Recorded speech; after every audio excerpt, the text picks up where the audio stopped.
Hello and welcome to a very busy Thursday on the Hitting the Turnbuckle podcast. I am the host today, Adam Cousins. Andy, our general host, is delivering beer to the nation, and if we were to stop that, I think there'd be anarchy.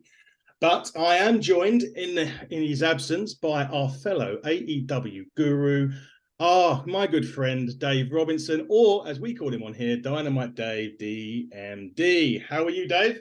Yeah, I'm really good, mate. Thank you. Clocking up the overtime again. Yeah. Have you got your energy drink ready for today? Because we have Yes, a mate. very busy Yeah. day. You can get other energy drinks. I'm absolutely pumped, man. I've just finished watching Dynamite. I'm in a great mood. Great show. So, yeah. Right. And, I'm really excited to talk to Zach as well this morning. Yes, and well, there you go. It brings me on nicely to our guest. On Tuesday, we had Martin Stone on, and I mentioned that he was wrestling royalty, and I did mention that we had more wrestling royalty on Thursday, and our guest at this time is exactly that. His family was basically born and bred into wrestling. He was probably dropping elbow drops after about a week old. He probably had his first match at 3. He has his brother that wrestles. You may know that his sister wrestles in AEW as Saraya, but if you didn't, you do now. Ladies and gentlemen, it brings me great pleasure to welcome to the Hitting Turnbuckle podcast. We know him as Zak Zodiac, also known as Zach Beavis. Welcome to the show. Hey guys, how you doing? Thanks for having me on. No, pleasure's all ours. Honestly, Zach, thanks for coming on. Let's talk straight away. Let's get into a question that we normally ask these our guests that is a bit stupid to ask you, which would normally be how you'd get into wrestling, but that's kind of a silly question to ask you. But I'll rephrase it slightly into a two-part one. Obviously, not every a child or kid of a wrestling family goes into the business. Number one, did you see that as a natural thing for you to do? And number two, obviously, you've worked for other promotions, not just your family's one. Do they expect different things from you because you're like second gen or third generation wrestler? Yeah, so, as you said, generally speaking, when you're born into a wrestling family, you're following the footsteps. But that wasn't the case for all of us. But for me, I come out of mum's womb in wrestling gear. I've always been a massive wrestling fan. I wanted to travel with mum and dad when they were in the peak of what they were doing. 5-6 days a week on the road. Wrestling truly has been my life, and it'll continue to be. You cut me and I bleed professional wrestling. Yeah. Exactly. It is. British wrestling in general is going. Well, we're saying it's booming. I mean, in the industry, I think in total, everywhere is booming. Whether it's WWE, AEW, or independents. I mean, we're working with an independent company at the minute. We're producing our own event in July. And some of the talent that I see, I went to see a show of theirs a week or two ago, and some of the talent on there, even on like the lower card of the matches, you just sit there and you think, how are these guys not? You wouldn't be surprised if you heard they'd be pulled up. And do you agree? Do you think British wrestling or wrestling in general right now is just hitting that dynamite or hitting that boom period again? Yeah, I think you're spot on. Wrestling in general, I don't think it's just British wrestling. I think it's, wrestling in general, we've hit a boom. I believe it's because we've got so many different companies out there now, which is appealing to, different needs, different styles. Not everyone, likes the traditional Greco-Roman sort of freestyle British wrestling. Some people like the high-flying, daredevilish stuff. Some people like the pantomime and the theatrics of it. So, we've got so many companies now that cater to a vast variety of audience.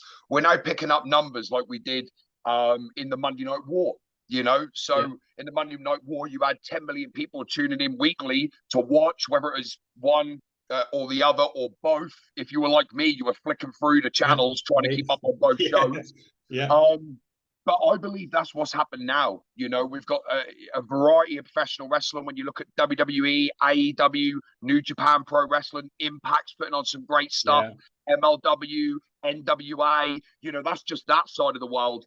I'm traveling around the world at the moment, and whether I'm in Germany or Italy or France or Australia, wrestling is booming, and that fills my heart so much because I'm so passionate and love this industry. You want to see it do well. Yeah, I think you kind of hit the nail on the head. I think once the WWE kind of purchased WCW, ECW, we had that. Let's say it was a lower such because there really was. I mean, Ring of Honor was still there. you really just had that one major company, and that was it. And kind of that was the end goal for everybody. But as you say now, AEW caters to that more, I would say, edgier Attitude Era kind of style that we know and loved when we was watching the Attitude Era growing up. You know, WWE has the sort of bits and pieces, like you saw the Brock Lesnar thing on the weekend. It was getting a bit edgier, but they do cater to a younger audience. MLW is very much I class them as like another version of NXT in a way. But Dave, what do you think at the moment? How are you? You're almost sort of more of an AEW guy than me. What do you think about wrestling at the moment? I am, yeah, but obviously I'm aware of Zak's story, you know, and when you were younger, Zak, your aspiration was always the WWF stroke WWE. Does it excite you now that, you know, there's these so many more options, the likes of AEWs, these other, not just America, as you say, all over Europe? Wrestling seems massive. You know, does that give a lot of younger wrestlers, guys that you're training, their dreams, you know, it's not just all about the WWE now, there are these other companies out there?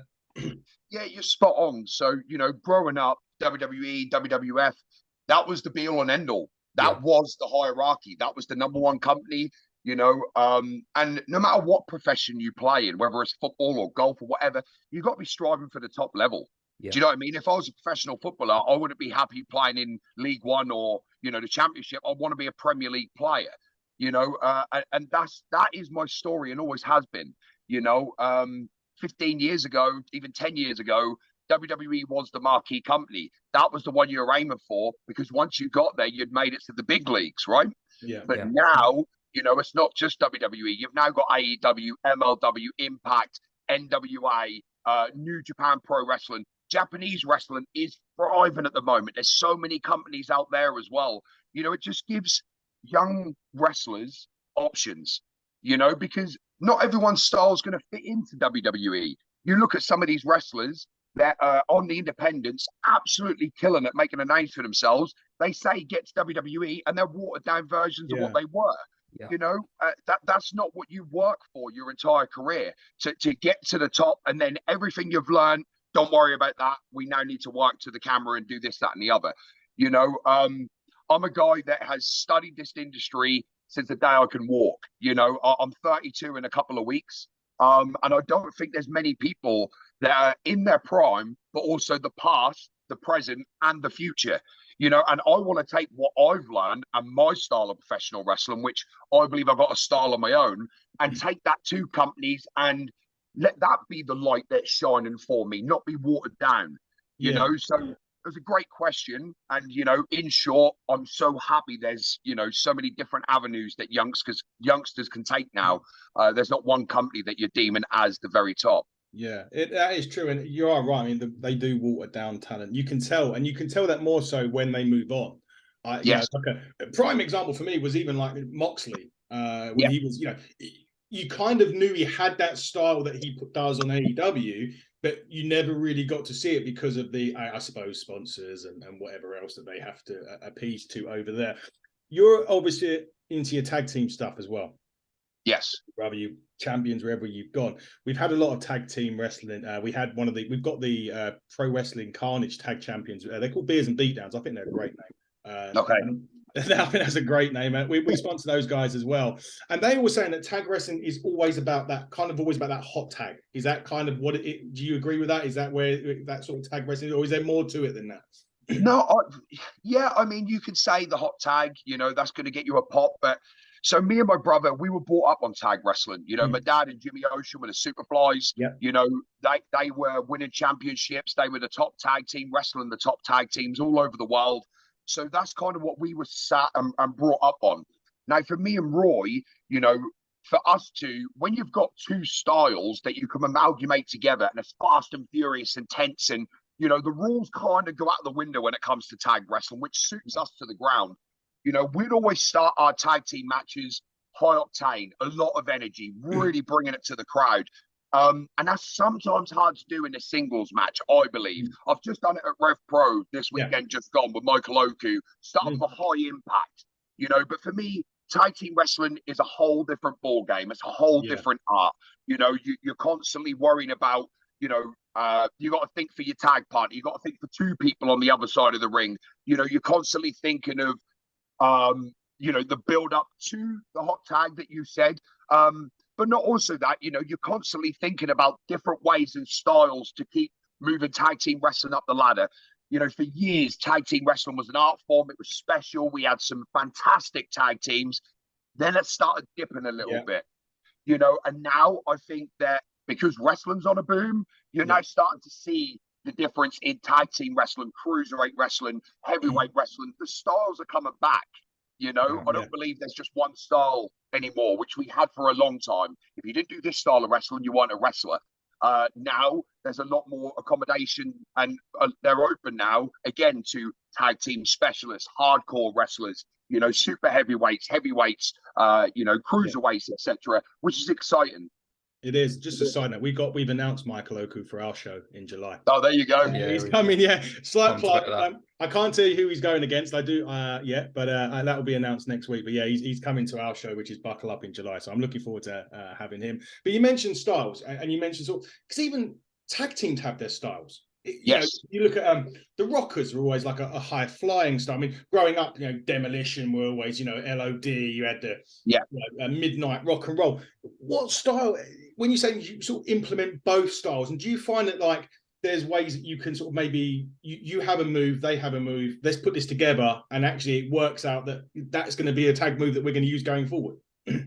Yeah. So what was strange is, me and Roy. Growing up, we learned every style of wrestling. We're very big believers on fill up your pie chart. If you're good at one style of wrestling, that's great. But if you go to another show and they don't like that style, then what do you do? So, here's a story. We'd be at PCW on a Friday, going in there as absolute hooligans, living up to the name, fast, furious, brawling, striking, just really bringing that intensity. Then we'd go and do WAW the next day, and we'd be like the Bushwhackers. We'd be comedy. You know what I mean? Like, I'm laying on the floor playing like a dead fish. They're trying to pick me up, and I'm dead weighting them. And it's working to your audience, which again is an art form. Again, I've learned every style of wrestling. Some I'm better at than others, but generally speaking, I needed my technical ability. I need to be able to high fly. I need to be able to brawl. I need to be able to do comedy. I need to be able to go out there and do a traditional rounds match. I need to go out there and be able to do a 15-minute all action, no fucking rest spot. You're going for it. You need all these styles, strong styles, another one. You need all these styles because once you've got them styles, you become a style of your own. And that's what I believe I'm bringing to professional wrestling at the moment is I'm not one style. I'm all of them combined. And I will pluck out whatever the fans are enjoying in that particular match for that particular company. And for me, more wrestlers need to do that. Yeah, I agree. Yeah, I definitely agree with that. Dave, over to you. Got anything? Yeah, that's a massive skill in itself, Zach, isn't it? That you can adapt and you can perform, you can suit the occasion, suit the crowd. You're still young, mate. You're only, as you say, 31. You're in your prime, but you're so experienced. You've achieved a lot in wrestling. What are your ultimate dreams now? Of your aspirations, where do you want to get with your career? What's kind of the pinnacle for you? I know you do a lot of training as well, and you bring young guys through. What are you? Have you changed your dreams over the years now that you're kind of at this point in your career? Yeah, I mean, the ultimate dream originally was to get to the WWE because, as we mentioned beforehand, that was the be all and end all of professional wrestling. And I'm a guy that will, no matter what I do, I want to be the best. I like to fish to relax, believe it or not. 6'3", 17 stone. I like to go sit on a bank and fish. But if I go, I want to catch the biggest fish. I want to know the most about fishing. I want people to be like, he's good. It's the same in professional wrestling. Now, as you mentioned, I train people. I will give everything that I know to them. I will pass every information, all my failings, all my heartaches, my inner scars. I will leave that with them because it's a part of your journey. They need to understand that, there's no one clear direction. You're not going to keep going up. You're going to go up and then you're going to drop and you're going to go up and you're going to drop. And this is an emotional roller coaster, professional wrestling. Any industry is an emotional roller coaster. But for me now, the grand dream, the absolute ultimate, I want to be known in British wrestling as one of the best. Yeah. I want people not to label me as like an Eddie Guerrero or Shawn Michaels, but you know, in 20, 30 years from now, I want to make sure that my name's cemented in British wrestling. And people say, you know, Zak broke the mold. He was different. You know, he went out there and learned every style. You know, it don't matter which fan base he had in front of him, he knew how to work that audience. He knew how to deliver that performance. But you know, as you said, I'm still young, and for me, I really need. And this sounds crazy, but I really need that last thing. The last thing for me is a contract. Yeah. It doesn't matter where. I'm not pointing, you know, at any company specifically, but for me, once I've got that contract, I then completed professional wrestling. I've done my bingo card. Yeah. Do you know what I mean? Yeah. So for my 5-year plan from now is to try and get signed. If that doesn't happen, I'm not deflated because I've already built a legacy here. I've got a performance center there. I've got 200 students and doing regular shows, winning championships, traveling the world. I'm still living the dream. I just want the stability now. I want that contract so that I don't have to do as much shows. Yeah. You know, I can pick and choose whichever ones I want to do. And the sacrifices that my wife and 3 babies have made for me to go out there and try and build a name and a brand, they'll get the rewards of stability of daddy having a contract. Yeah, and it's not easy, is it? I mean, you kind of mentioned that, you know, you're bringing up a family in this business. I mean, it doesn't matter where you are, the big league, you know, WWE or wherever that, you're away. Your life is literally, you know, 200 days a year. Obviously, they're really supportive, which is great, and obviously, and you know that contract will offer that stability. But is it hard when, like, I'm a dad, and so is Dave. Like, and I mean, my son doesn't live with me. I see him at weekends, so every weekend is like, that's it. I don't care. We're going. That weekend's going to be mine and his. And Dave, your daughter, every time she comes home, you know, it's daddy, daughter, and stuff like that. Is it hard for you though, being away, quite doing this brand thing, and because the kids are at home? So let me quickly say this. Say, for example, WWE come to me, right? Mm-hmm. First of all, I'd be in, say, NXT. Sure. I'd have to do the training, but I'd be home every night. Yeah. Mm-hmm. Then I'd be NXT shows. You know, that's maybe once, twice a week, as well as the training. But I'd still be home every night. Mm. Yeah. It's not until you get to the main roster, you live on the road 6 days a week. Yeah. If I got to AEW, you know, the schedule would be maybe Wednesday to Saturday. They've started doing live events now, but generally speaking, 3 days. If I was to do MLW, Impact, New Japan, it's not, the schedule's not horrendous, guys. No, on the indie, and what I'm doing now, I'm grinding more now than if I had a contract. I work 7 days a week, every week. Yeah. So I'm in the office Monday to Thursday. You know, I'm then wrestling Friday, Saturday, Sunday. I leave tomorrow at 9 a.m. and I spend the weekend in Switzerland. Wow. You know, but yes, it's good for the credibility. Yes, it's good for the brand. My name's getting out there, but that's another weekend that I've sacrificed with my babies.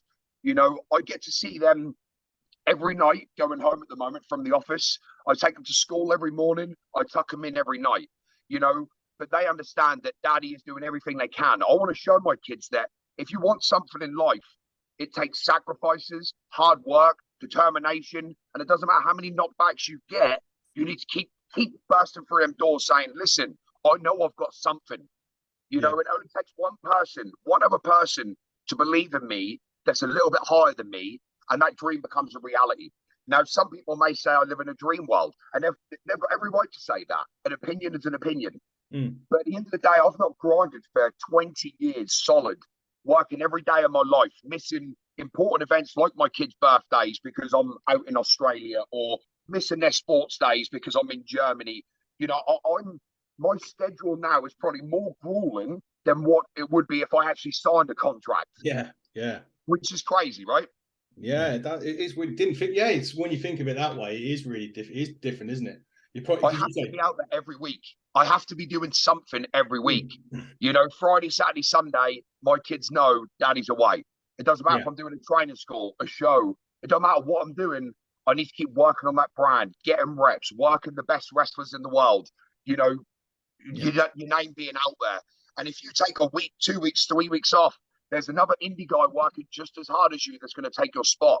So right now, I'm in a pool of thousands of people chasing the same thing. But I know one advantage I got at the moment is I am outworking everyone because that sheer determination, it can't be matched. No, it's obviously the documentary on Channel 4, featuring your family. It was absolutely clear how much you love wrestling from an early age. The film, I don't know how accurate the film is, how it depicts you all, but in that it shows that wrestling is your absolute life. Meeting you now and talking to you, I've never spoken to anybody as passionate about wrestling as you are, Zak. You're certainly not. I know you say you're one of thousands of wrestlers that want to do it, but you're definitely something different. And I truly believe at 31, you've still got that opportunity, that contract, whether that's AEW, as you say, whether that's somebody in the WWE that you go back to and you were there. I think you had a few like dark matches. I remember you had a match with the Big Show, didn't you? Big Show. Yeah, I remember you selling the choke slam, like unbelievable sell. I know it's a short match. So yeah, as you say, you keep at it and you're so passionate and determined about it. I'm confident that you will get that contract. Yeah, I appreciate that, mate. But that's the person you see now has not always been the person that's presented himself. Yeah. When I was younger, and every wrestler go through it. When I'm 18, 19, 20, I think I'm God's gift. So the attitude wasn't right. Then, I then get rejected multiple times by WWE. That then deflated me. It left me with inner scars that people can't see. If I had a scar going from my chin to the top of my head, people would realize that I've had something bad happen to me, and I have to look in the mirror and see that scar every day. But people don't see inner scars. They don't see someone that's been absolutely ripped to shreds into a million little pieces and had to rebuild yourself. For me, the pandemic was the greatest thing that ever happened for me personally, because I got to spend 18 months with my children solid.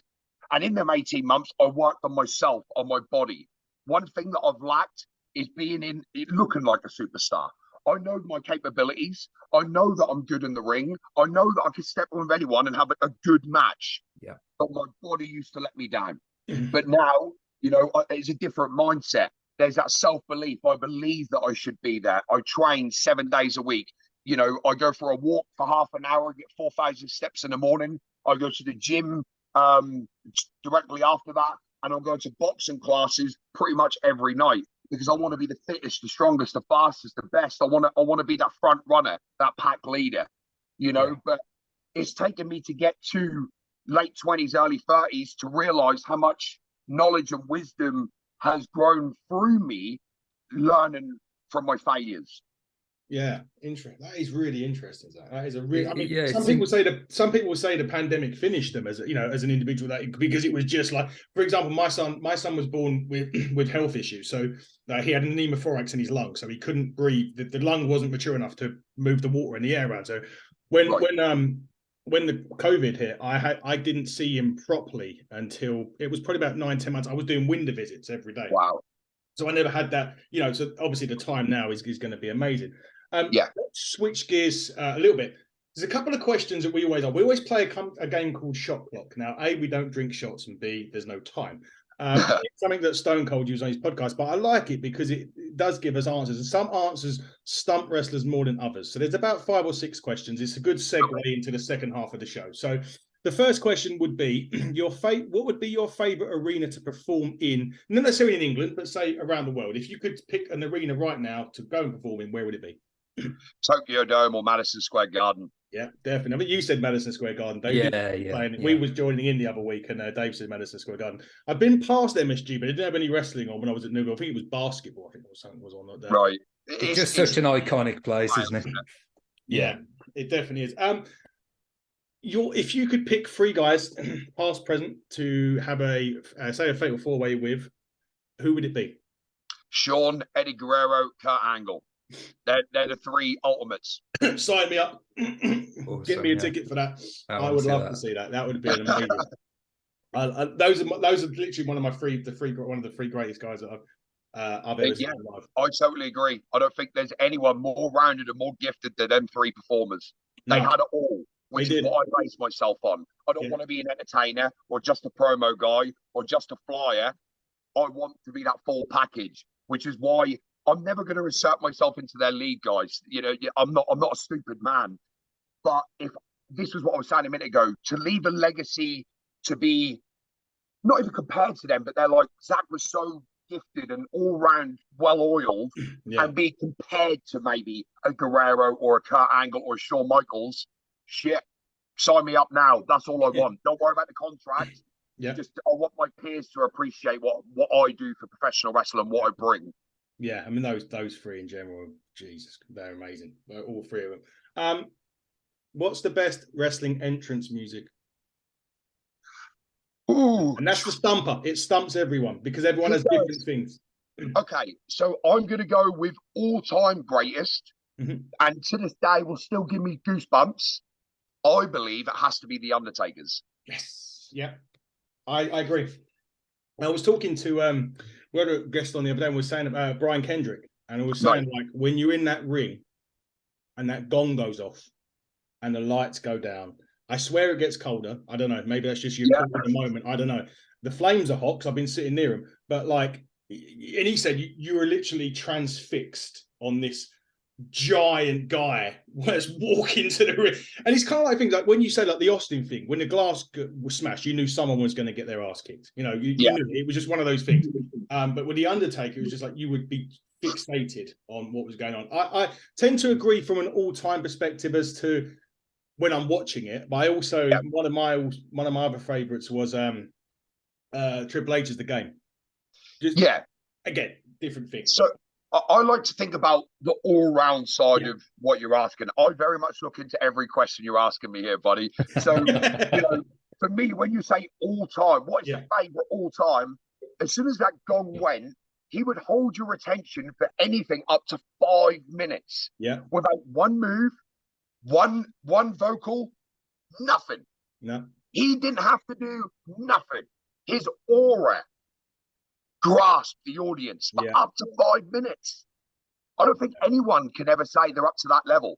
The glass would shatter and there would be a pop for that moment. Then there'd be a pop for him walking down the ramp. Then there'll be a pop when he hit the stunner.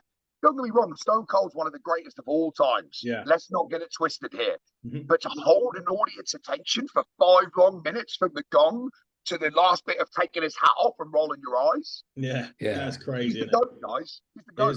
It's one of the shame things because my son's going to the first time. We're taking him SmackDown and Money in the Bank, so I got him for his birthday. Missed out on AEW because Football Mania was on the Saturday, and tickets ain't gone on sale, so I couldn't get it. And I really wanted him to see that entrance. That's the one. Like I said to him, I'm really ashamed that you've never had to see him live because it's something that you'd never ever you'll take it with you to the grave in a sense. Agreed. You know, because I've had the privilege of I've had the privilege of meeting him twice.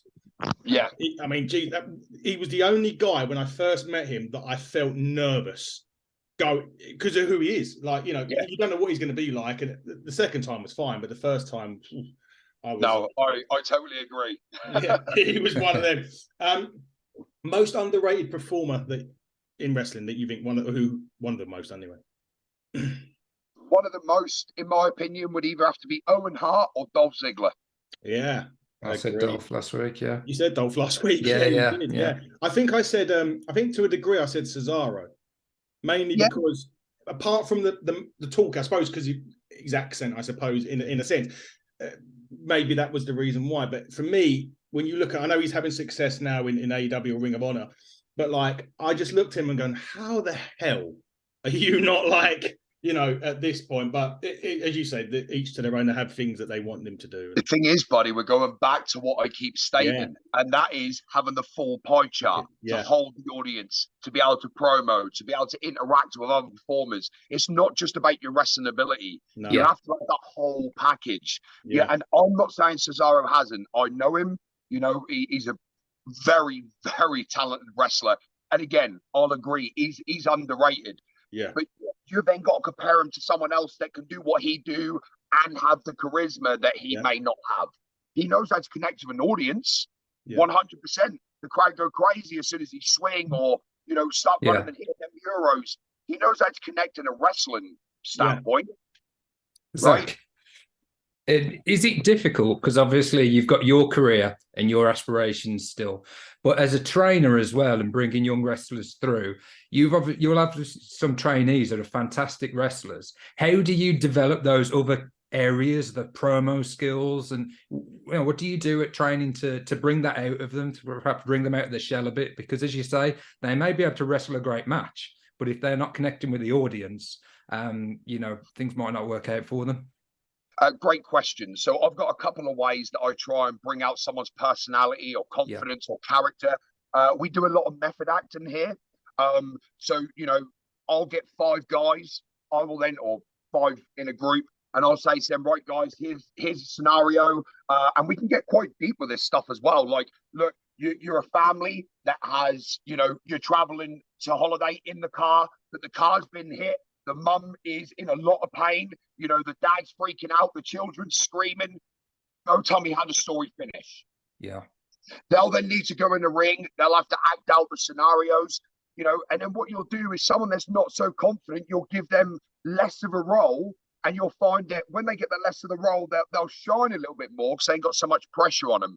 As soon as they get over that hurdle of thinking they look silly or they don't know what face to pull or whatever else, we start moving forward.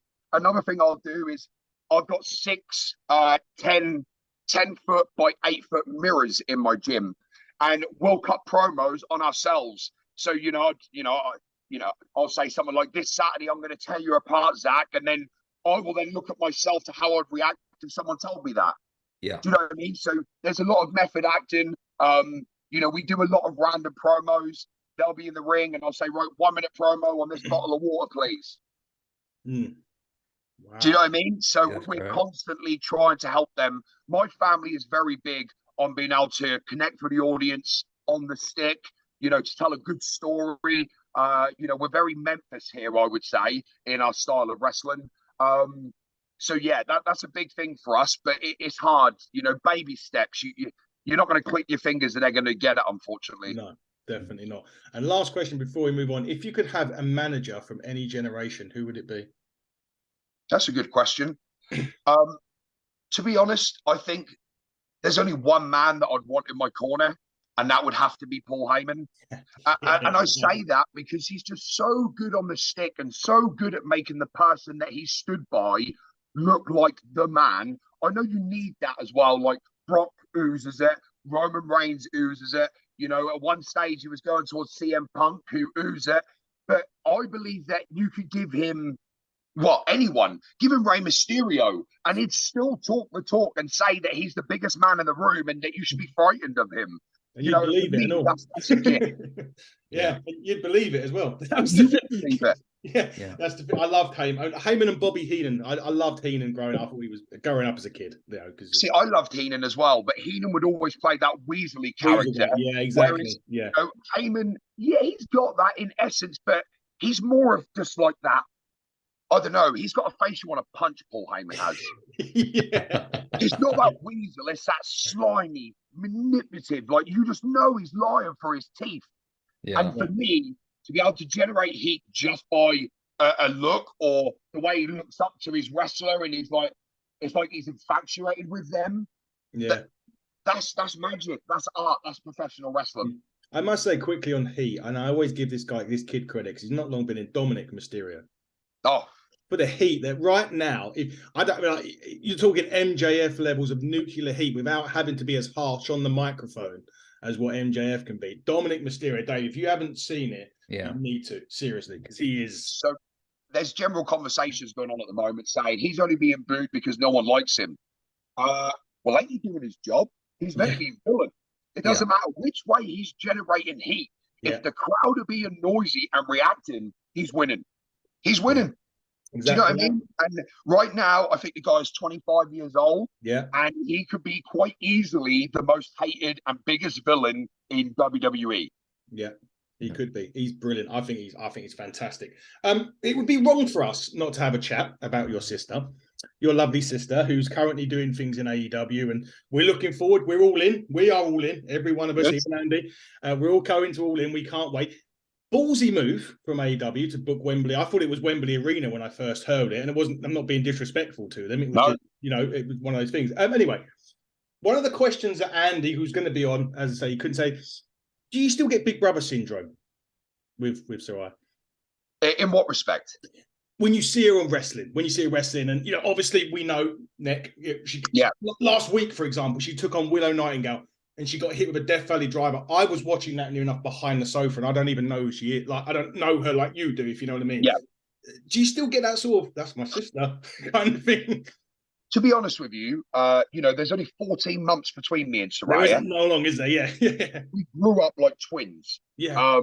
And when she left in 2012, 2012, she left to go out to America. I felt like I lost a part of myself.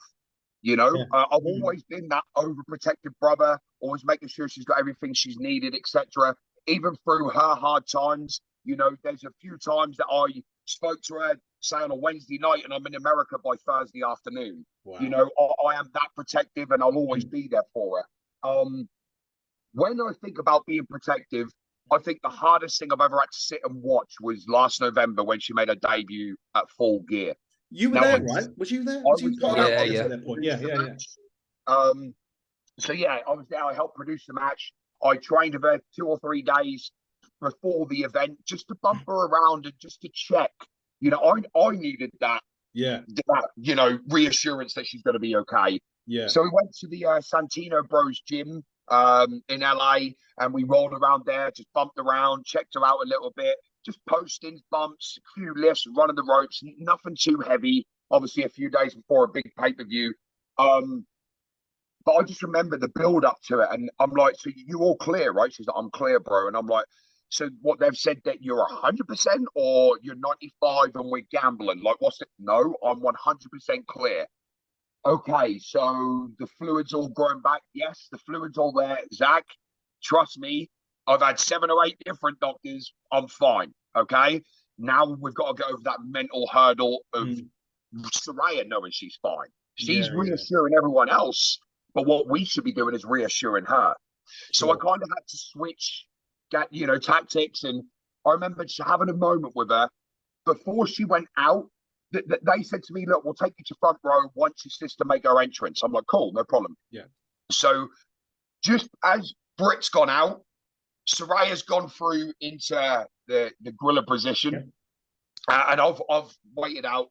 She's then burst back through, and you could just see the emotion in her face. Tears are starting to well up, and we had a moment. I hugged her. I said to her, like, "Breathe. There's a lot of emotions here, from nerves to adrenaline to fear to worry to, is this going to hold up? Is the match going to be good? How's the crowd going to react? Are they going to boo me, cheer me? What reception am I going to get?" There's so many thoughts running through her mind. I just give her a hug, and I just said to her, "You've told me you're cleared. You now know you're cleared. Now go out and do what you do for years. Whatever said or done, it may be biased, but you changed the format of women's wrestling in WWE, in my opinion. 100%. Definitely. With the way that you hit, with the way that, the intensity that you brought from Norwich, England, that, we created. You took that and made it worldwide. Yeah. You could do it again. Let's go." And I remember them saying, "Look, the camera's going to be on you. If you could play up to it, great." And I remember sitting there thinking, I'm not even going to worry about the camera. I need to worry about the bumps and the movements. Yeah. And because I helped produce the match, I knew what was coming where. And my biggest fear was when she done that twisting suplex from the ring apron.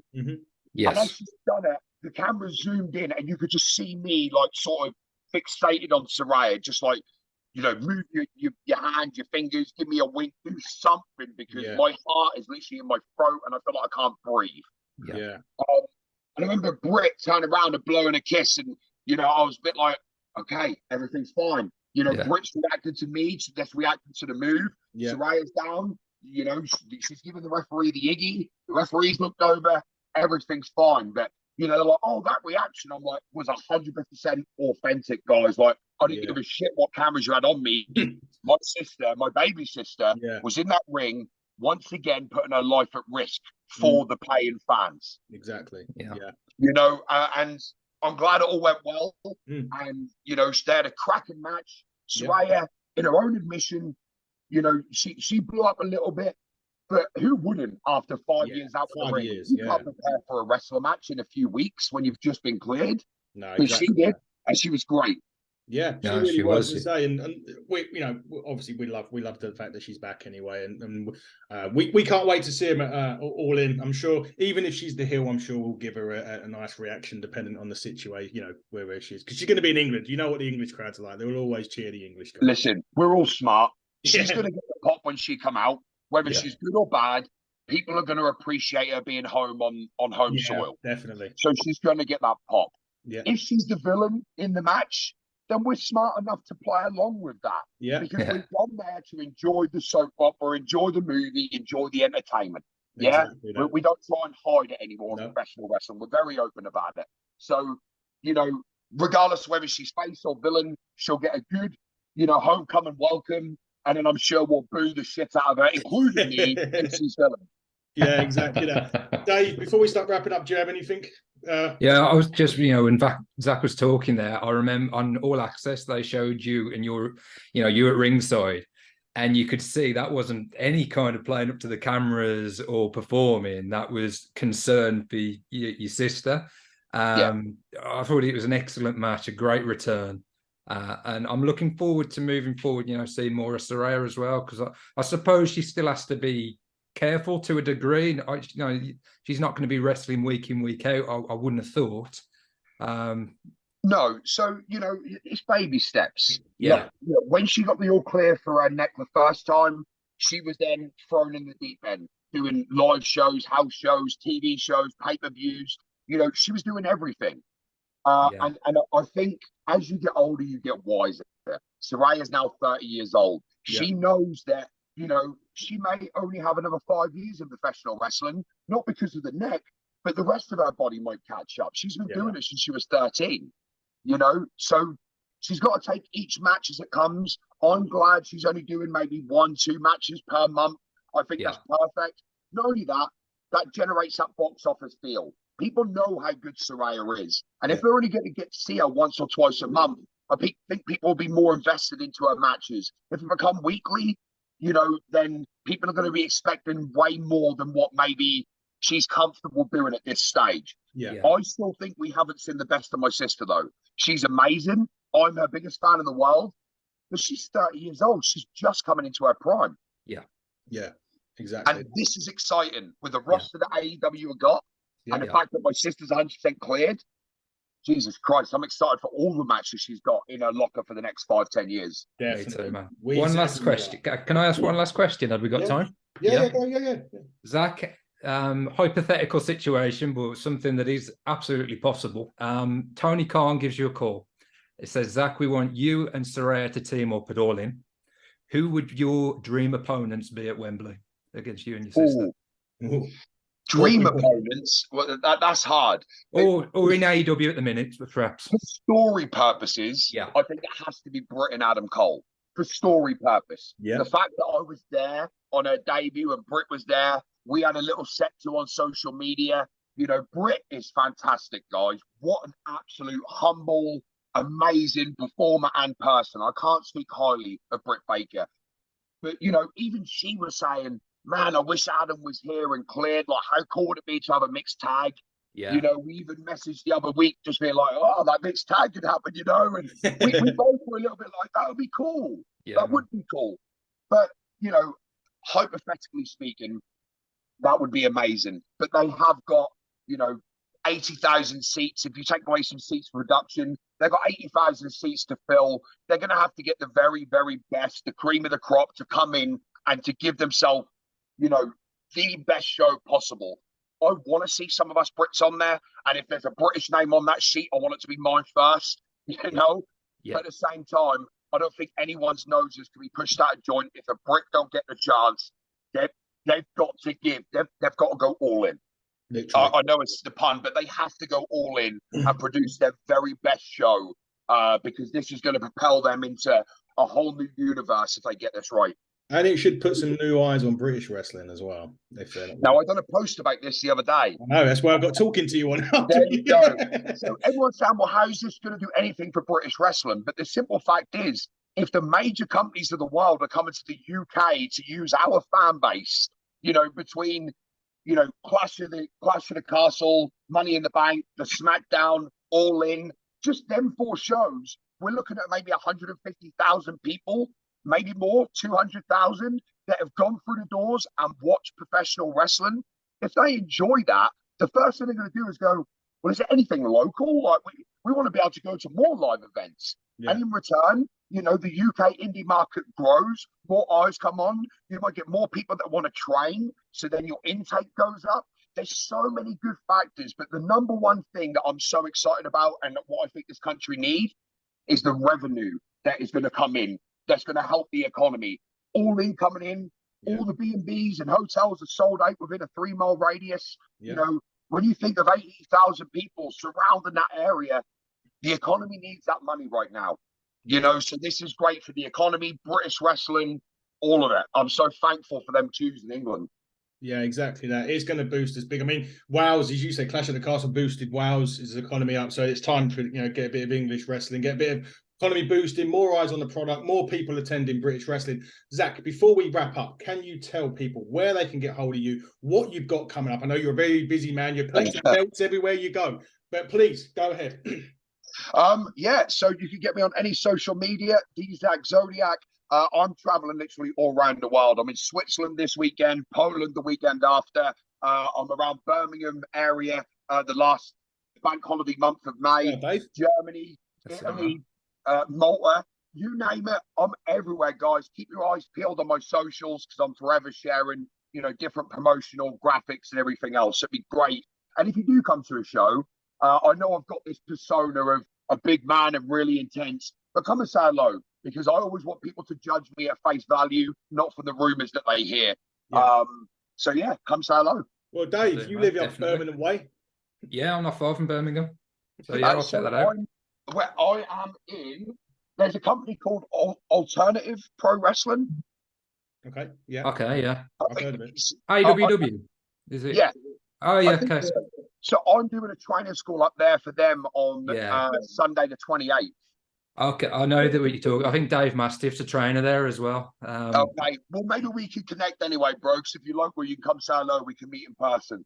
That'd be great, Zach. That'd be great. Yeah, I live in Essex, so I'm not too far from Norwich way. So there you go. Come see me at Braintree, June 2nd.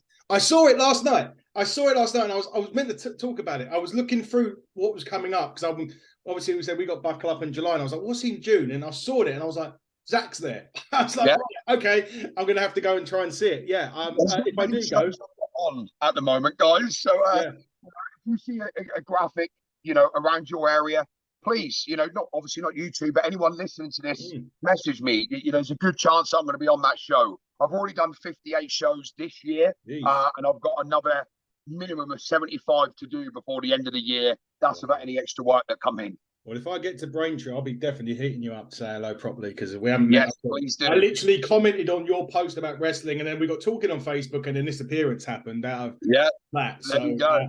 I'm going to quickly run through ours. Obviously, Dave, we're back at we're back later, 5-ish, 6-ish with the Dynamite review. We've got Bobby Fish later on.